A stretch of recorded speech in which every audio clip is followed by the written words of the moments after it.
Колеги, вітання. Ми продовжуємо робочий день. Тема наступного Colleagues, we are continuing our working day. The topic is forgotten Maidan heroes alone with their problems. We are going to have the Pavlo Sydorenko, coordinator of the initiative group Victims of Maidan, Igor Lutsenko, Ukrainian MP from Batkivshchina party, and Hatalyatak, coordinator of legal aid to victims during the Revolution of Gidnosti and dignity.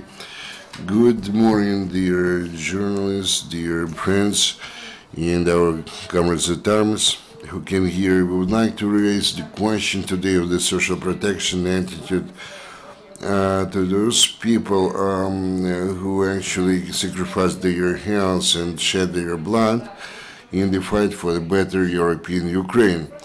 Last year in November, when we celebrated the anniversary of Euromaidan and Revolution Dignity, the guys who had the light and severe wounds waiting for the support on the part of the state, they understood that they were left alone to take care of themselves, and they united in big group of those who suffered during Maidan.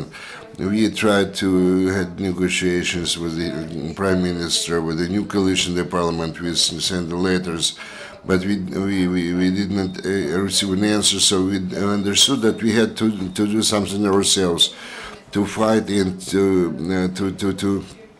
achieve recognition of our rights and support the system we given to those guys who went through the revolution of dignity, Maidan, and who were wounded and became disabled persons.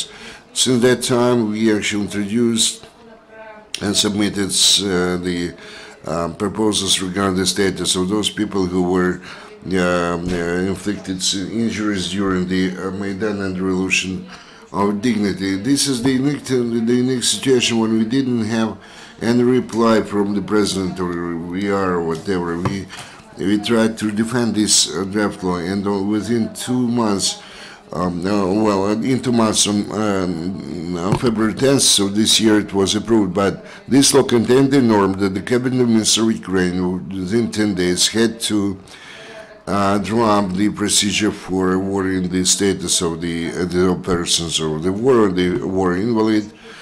But 4 months have elapsed, despite the fact that every step and the resolution regarding the war and the status of the disabled person of the war, the Maidan people themselves were right in contact with the Minister of Health, and they tried to control every steps how this was going on or going through.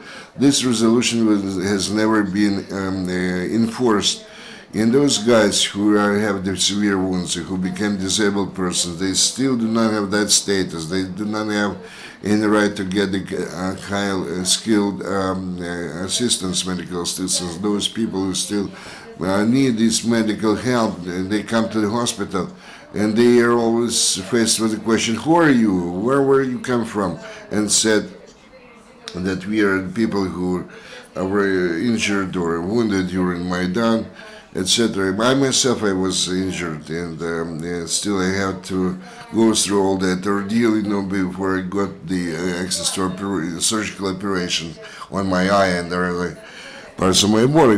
When on 10th of February, when they were adopting this law on the status of the Maidan people and they providing the disabled person status to those who became invalids or disabled persons as a result of now the revolution of dignity. You remember we had maybe some other some other issues more serious. They were actually replacing the chief prosecutor, Adjunct Prosecutor General, but only 216 people's deputies voted for this law. If not for the support, this law on the status of the war injured persons or the disabled persons would not be adopted. Another indicative situation. This week, the Parliament of Ukraine had to consider 2 more important draft laws for the families of the Heavenly 100. We expected from the state that at least if you do not pay attention to those wounded persons Euromaidan, but the the families of the Heavenly 100. You remember those? You try to carry out some pompous, marking of the events, but over this period of time, neither the President of Ukraine, nor the Prime Minister, the government, nor the coalition, the parliament, they failed to prepare the necessary draft law on the status of the family of the Heavenly Hundreds. We ourselves found the people's deputies, and they submitted two important draft laws to the Verkhovna Rada, 2022 regarding the recognition of those people, the families of the Heavenly 100, to enjoy the same status as the family of those guys who were killed in action in the ATO operation. So, so far, the near and dear of those persons who were killed do not have any subsistence, from the state, no privileges, no pension because of the loss of a breadwinner. This is the 2622A draft law, and actually those draft laws went through the committees. They were submitted to the Verkhovna Rada, but it seems to be that the government has more important issues, and they provide standing ovation to the draft law for giving a special status to the Donbass area. And we are talking about the families of those people who sacrificed their lives.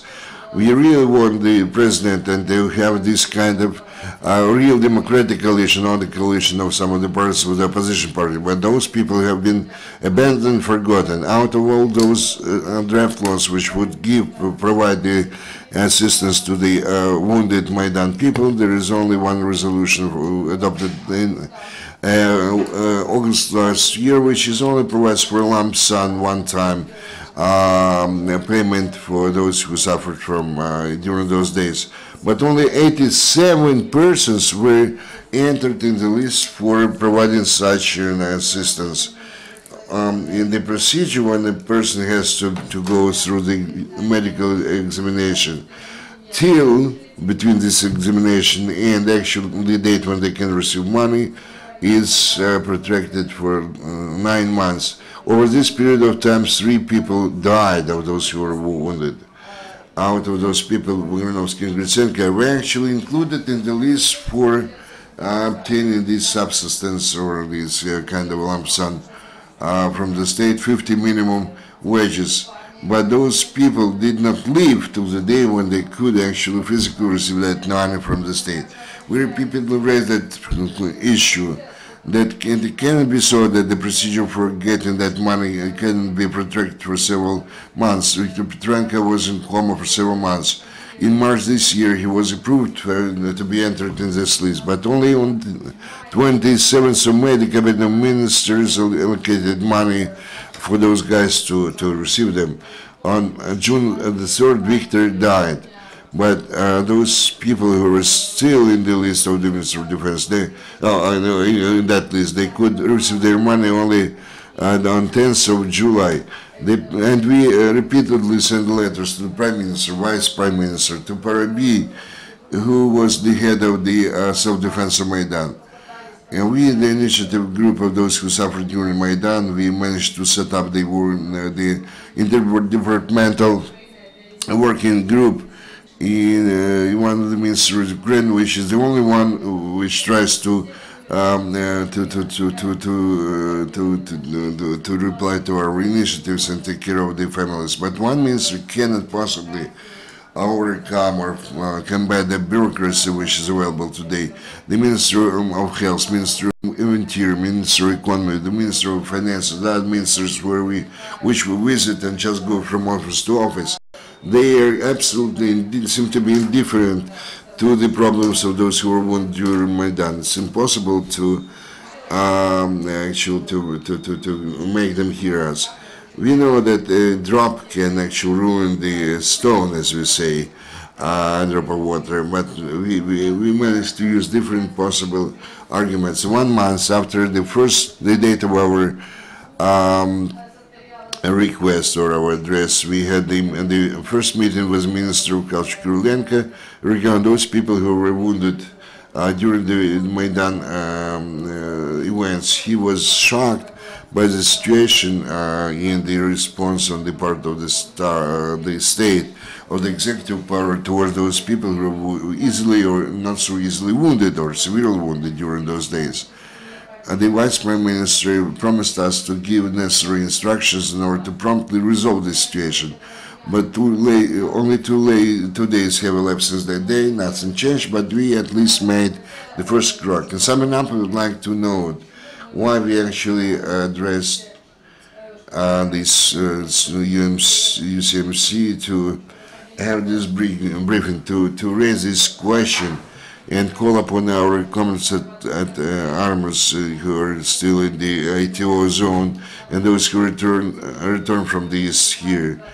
The way the state treats those people who shed their bloods and they lost their health during the Revolution of Dignity, this is really demonstrative or the indicative situation for those who, could happen to those guys who are now fighting in the East.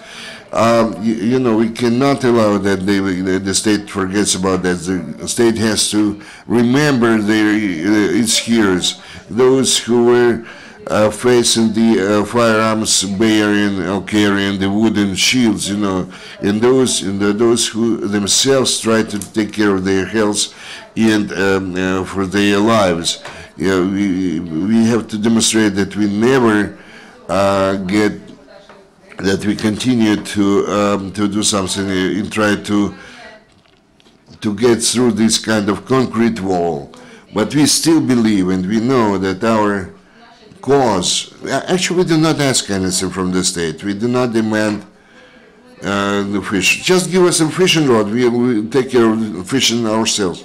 We are not asking for alms, but if the state undertook some commitments, if repeatedly they adopted some kind of the bylaws or laws adopted by the Verkhovna Rada and cabinet ministers, we say only one thing: those documents and those provisions have to be fulfilled. Also, I would like to remind you of another draft law which we do not touch upon. We are talking about draft law 745 of the year 2013. Now, maybe nobody, there are a few people who remember it was absolutely populistic law, but it was initiated by the Mr. Lutsenko, the then Minister of Justice Pichny and Mayor Klitschko. There were a lot of money promised to those who cured criminals, those who were killed, wounded, etc., etc. And that was adopted by Verkhovna Rada in February 2014. And they actually provided for the procedure to be determined by the cabinet of ministers. A few days later, the initiators of that draft law became the government themselves, but 1.5 years later, there is no procedure in place. We, during our repeated meeting, we told the government that we are not going to accelerate that issue, not exert any pressure. We are talking about the ethical attitude of those people who will be in the deputies, initiate some legislative initiatives, and when they become the government, they do not want to fulfill their own initiatives. We'll see how the government is going to act further on, and we are going to continue to provide support and in every way contribute to the restoration of the health of those people who were wounded during the Revolution of Dignity. Thank you. I would like to turn the microphone to Taras Hatalyatak, who actually dedicates all his time to the support of the families of the Heavenly 100 and those who were wounded during the Revolution of Dignity. Good afternoon, good morning. In order to just add a few words to what has been said by Pavlo Sydorenko, who dedicates a lot of his time to provide the social assistance to those who were wounded at the Maidan. I would like to say that when we were meeting with Vyacheslav Kurylenko, we emphasized one very important thing, that we are going to set up the interdepartmental working group at the level of the deputy ministers, and the result of the work of this working group will become consideration and entering right into the list of the wounded, and we'll do that within 1 month, because 3 months or half a year we had to wait. I mean, the wounded persons had to wait until their names would be entered in that list. Now I would like to talk about the procedure of investigation regarding the wounded guys, because I've been dealing with that issue starting from the first days after the Maidan events, when we united together with the public organization initiative E+, and 1 year ago there were just lots of the wounded persons to that organization. We provided medical aid, and we sent those guys to the medical treatment to different hospitals and medical institutions. And in those days, I persuaded those guys to address the General Prosecutor's Office with their applications about the crime committed. We actually launched about 700 of such requests and applications. And according to the data available to me, more than 2,000 persons were wounded during the Maidan events. And in those days, the consideration of the applications were considering such procedure. First, they were considered by the General Prosecutor's Office, about 200 persons who had the wire wounds, the firearms wounds, and the rest were actually sent to other offices. And we have the problems here. Some time ago, we addressed the General Prosecutor, Mr. Shokin, to bring to the criminal responsibility of those persons who delay consideration of such requests and applications. Approximately in November, December last year, when they established the Special Investigations Office, all those materials were sent to the Kiev Prosecutor's Office. Can you imagine that more than 300 requests or applications have not been considered? They did not recognize the guys who were wounded during Maidan as the victims.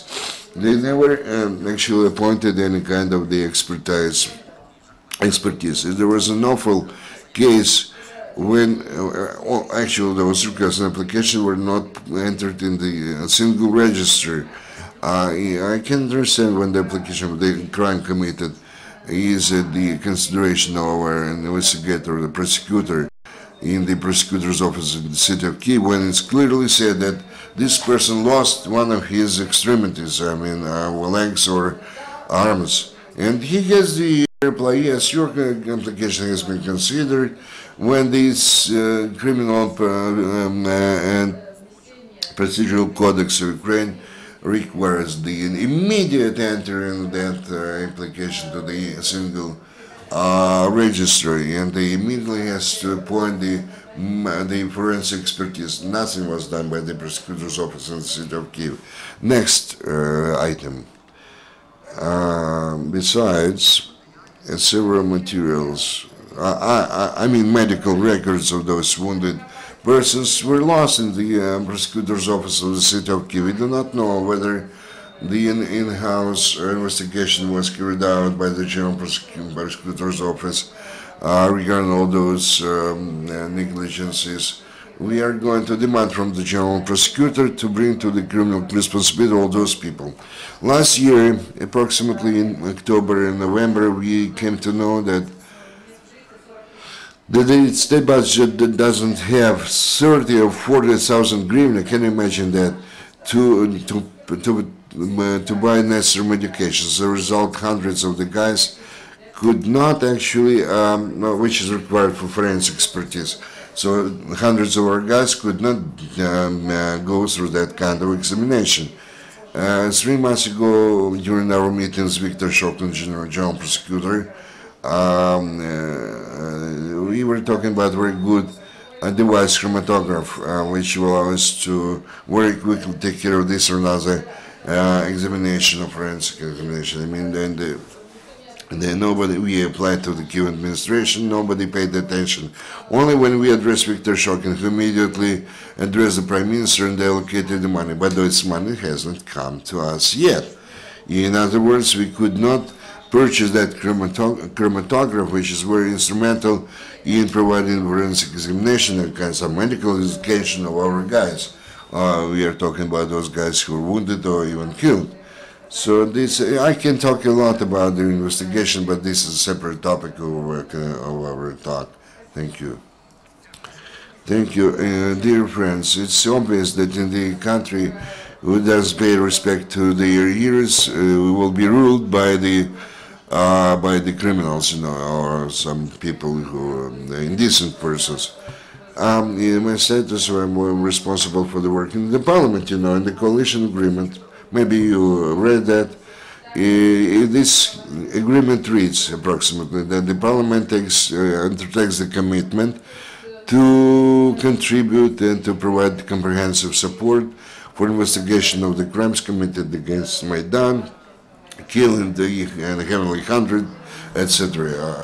Unfortunately, I can state that there is no institutional work in place. It's absolutely analogous what's going on in different spheres and areas when there is no single center responsible for this and now direction of the activities. And if we are talking about the help or aid to be provided to those who suffered or to the investigation, there is no single body taking care of that. A group of enthusiasts and deputies who maybe by chance became MPs, some work is going on to help the investigation. Today, Rada has registered 2 draft decisions on setting up the temporary investigation committees, which would deal with the issues of investigating the crimes against Maidan. The first resolution was blocked at the level of the Regulations Committee, after which myself and my colleagues would decide to take another way, just to register the elementary draft resolution to just could be bring to legitimacy by the European experts. By speaking about the interdepartmental advisory group in the European Parliament.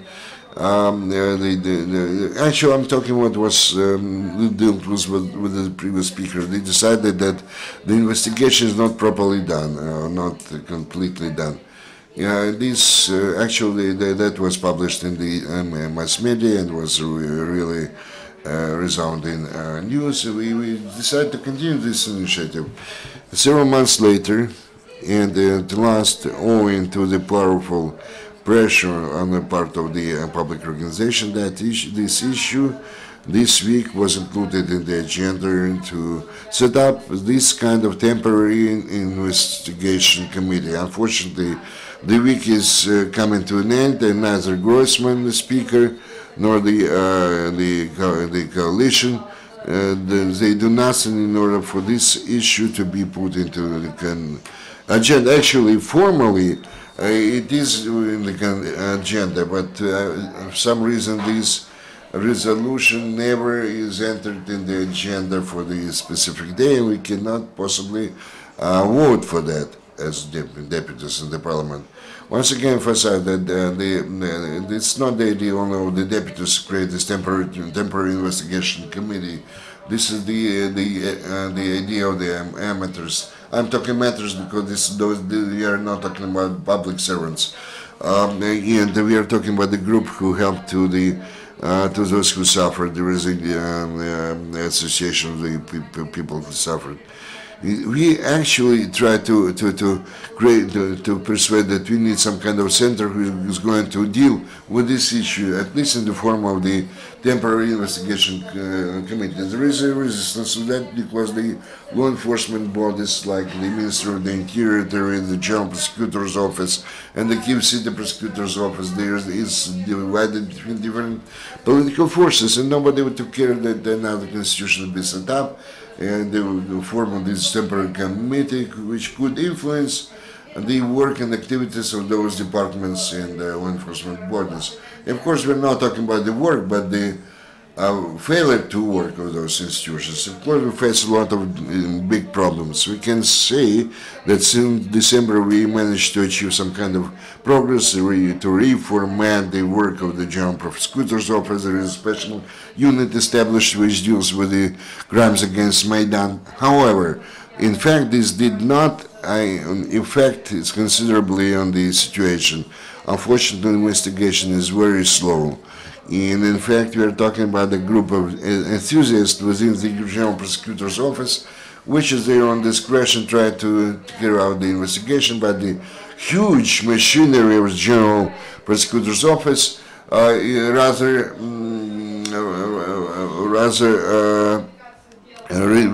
offers the resistance than to help this to happen, you know.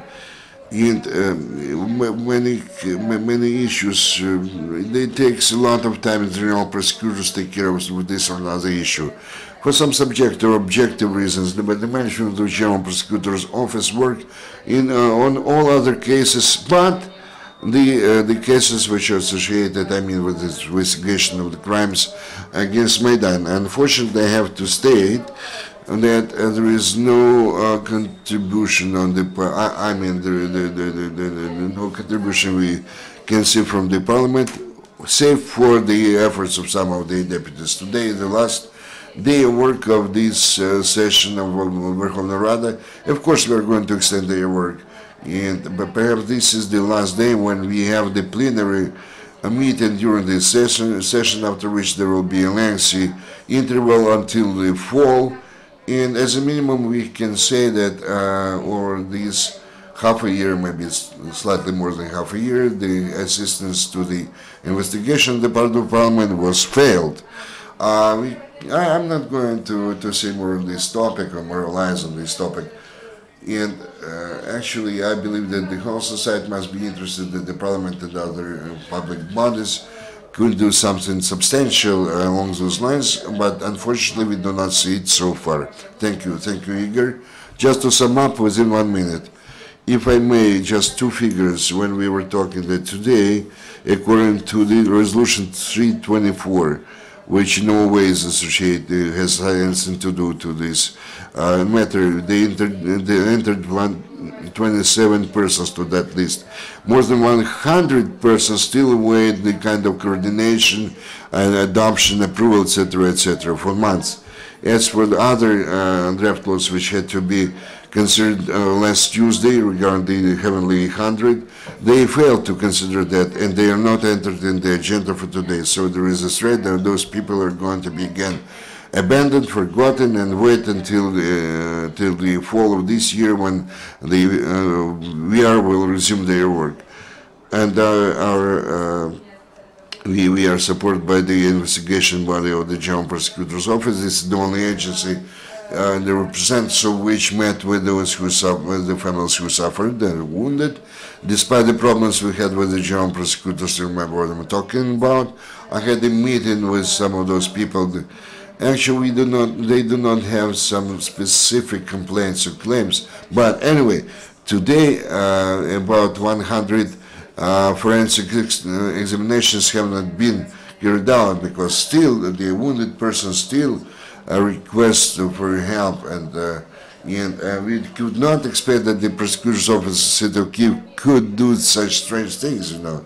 So please go to the site of the General Prosecutor's Office. They have the tab, those who suffered and the crimes committed during the Revolution of Dignity. Together with Pavlo, we actually took care of the special section of those who became victims. There are the phone numbers and personal number of Pavlo. You can call him or this number and get the necessary help or assistance. And Pavel will coordinate and send you and give you advice who to approach. Are there any questions on the part of the journalists present here? Well, I can't see any questions or clarification. Thank you very much. Much luck to you, and thank you very much, and all the best to you. Our next brief.